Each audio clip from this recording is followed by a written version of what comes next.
A customized Creo L.L.C implementation will allow you to support various departments and facilities with one directory structure. This implementation keeps things organized and is fully configurable by you. This implementation can be configured to support a variety of manufacturing environments. For example, I've just executed Creo. I'm going to select this icon.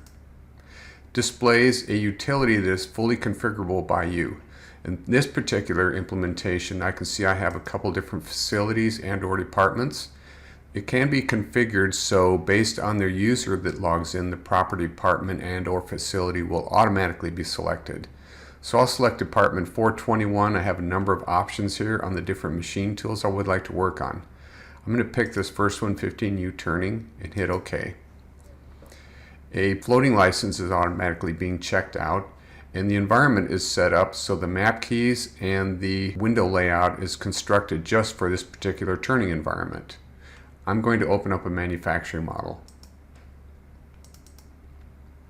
I can take a look at the top of the screen and I can see there are a number of icons and customized map keys that I will basically use for this particular type of machining environment. I'd like to start a new job. I can select this and I can see the start templates I have available are based on turning. The next one over here I'm going to select is our manufacturing UDF interface. If I select that, under the turning mode you can see that these are the UDFs that we have available. So it's fully customized for this environment.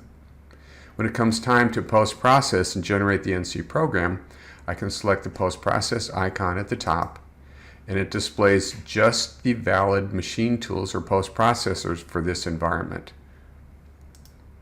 So you can see that this environment is tailored specifically for this machine tool.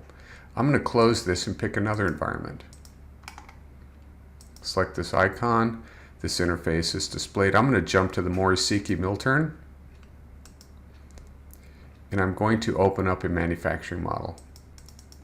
I can look at the top of the screen and I can see I have a number of icons and map keys that are tailored for this particular machine tool.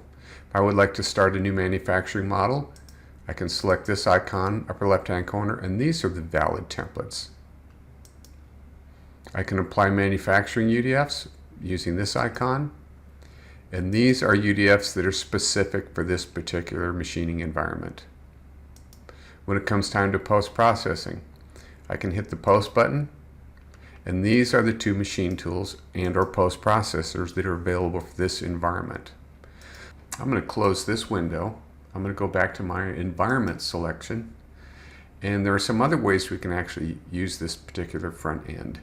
There's some description files we'd like to edit.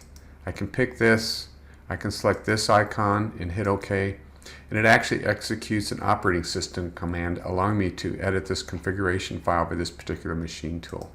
So you can see this front end interface and the whole implementation can be structured to support specific machining environments.